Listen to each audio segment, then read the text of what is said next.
Olá pessoal, sejam bem-vindos a mais um vídeo do nosso canal e eu queria começar agradecendo as mensagens de carinho que vocês deixaram no meu vídeo anterior. Muito obrigada, deixou meu coração quentinho e já queria aproveitar para poder falar com vocês que qualquer dúvida, gente, assim, tanto da pediatria quanto das outras matérias, você pode já deixar aqui embaixo desse vídeo ou dos outros vídeos, colocando as suas dúvidas, as suas sugestões, que aí eu vou dando uma olhada pra gente poder ter matéria e conteúdo para os próximos vídeos. Eu prometo que eu vou me esforçar para poder tentar fazer mais vídeos para vocês. Então assim, sem mais delongas, vamos direto para esse assunto agora.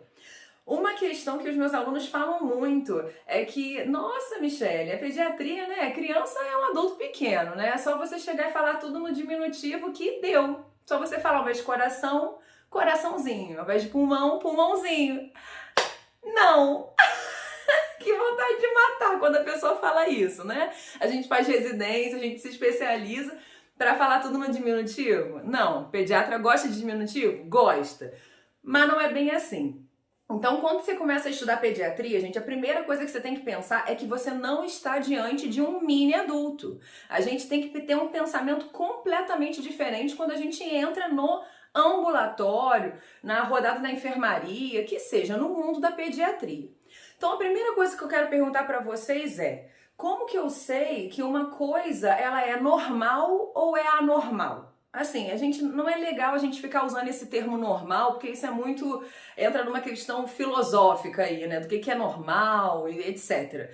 Mas aqui para termos práticos, né, o que estaria dentro da normalidade pra gente? Dentro dos valores habituais, vamos falar assim que vai ficar melhor. Quando eu digo com o paciente, por exemplo, tem uma pressão, eu digo para vocês agora, gente, eu acabei de verificar minha pressão e ela deu 230 por 170.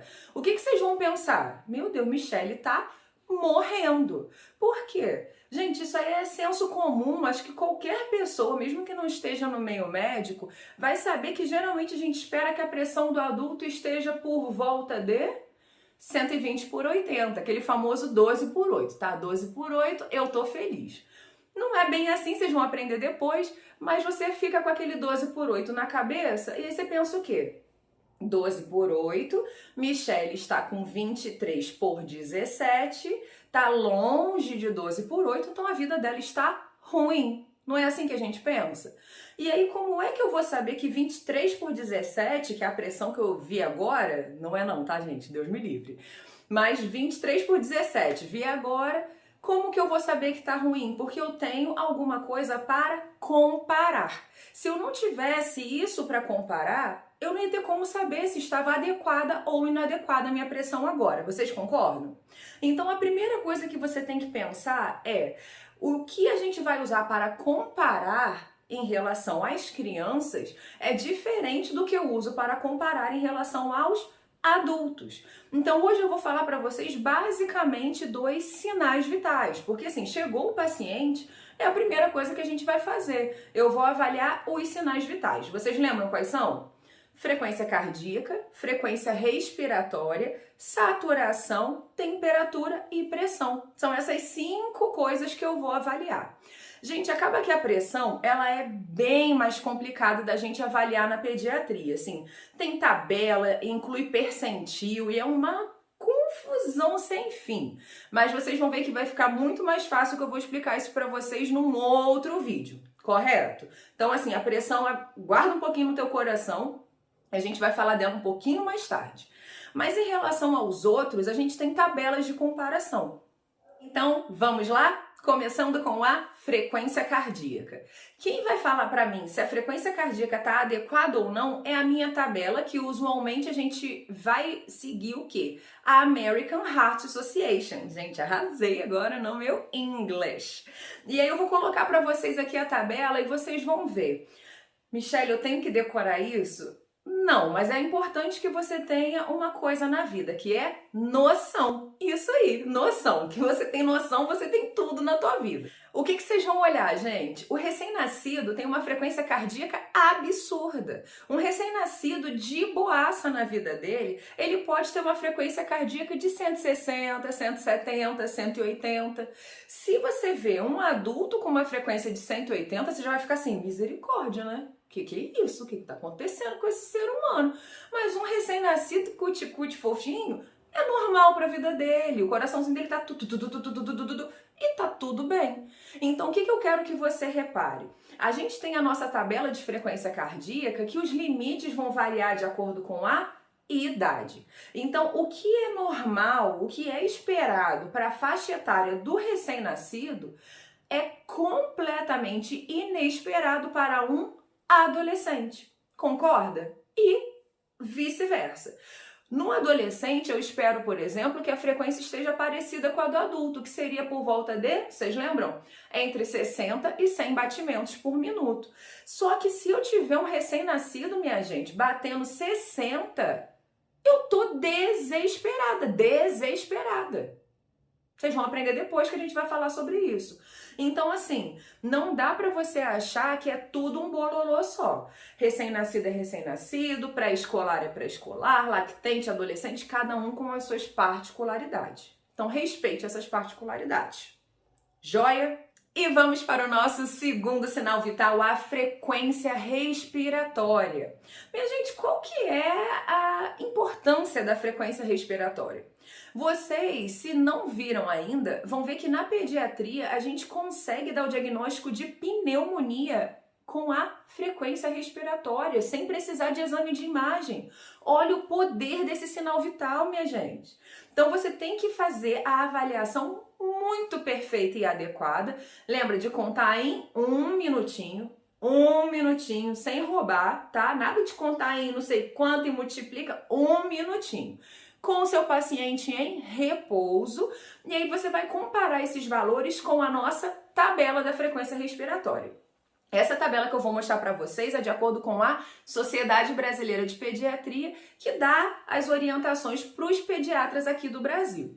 E aí, Michele, tem que decorar essa tabela? Sim, minha gente, essa tabela você tem que decorar. Porque se eu estou trabalhando no pronto-socorro, como é que eu vou saber se aquela frequência ali está aumentada para eu dar o diagnóstico de pneumonia, se essa criança está alterada a ponto de eu precisar internar ou se está tudo normal? Eu tenho que saber, não tem outro jeito. Então vamos lá que eu vou te ajudar a decorar. Respira e vamos junto. De 0 a 2 meses, a frequência respiratória máxima é até 60. 0 a 2 meses, até 60 incursões respiratórias por minuto. Por isso que a gente conta em 1 minuto. De 2 meses até 1 aninho, a gente espera que tenha até 50 incursões respiratórias por minuto. De 1 aninho até 4 aninhos, aí cai mais o quê? 10 até 40. De 4 a 8 anos, a gente espera quanto? 30. Acima de 8 anos, a gente vai classificar igual ao adulto. A gente espera que seja 20 incursões respiratórias por minuto.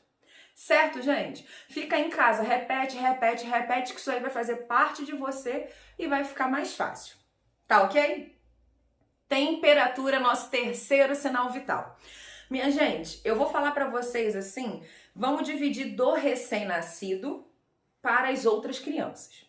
Quando a gente fala da criança mais velha, né, saiu do período neonatal, o que a gente estabelece? Que é de 36,5 até 37,7. Ganha um cadiquinho aí de temperatura. Maior ou igual a 37,8, a gente vai dizer que é febre. Maior do que 39, a gente vai chamar de febre alta.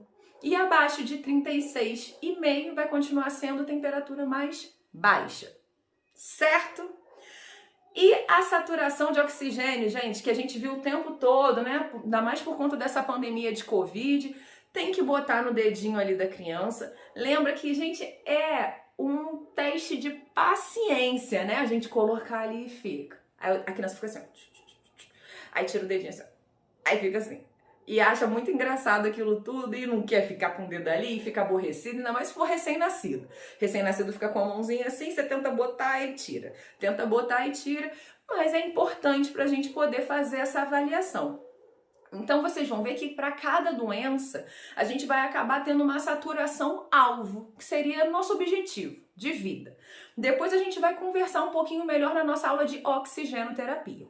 De modo geral, globalzão, assim, geralzão mesmo. A gente vai buscar uma saturação maior ou igual a 94%, certo? Michele, e o quinto sinal vital, que é a pressão? A gente falou que vai conversar sobre isso depois num outro vídeo. E se prepara que a aula de pressão a gente vai fazer umas continhas, vai ser super emocionante. Eu adoro essa aula. Certo, gente? Segue comigo. Ficou alguma dúvida? Só falar comigo. Super beijo. Até a próxima.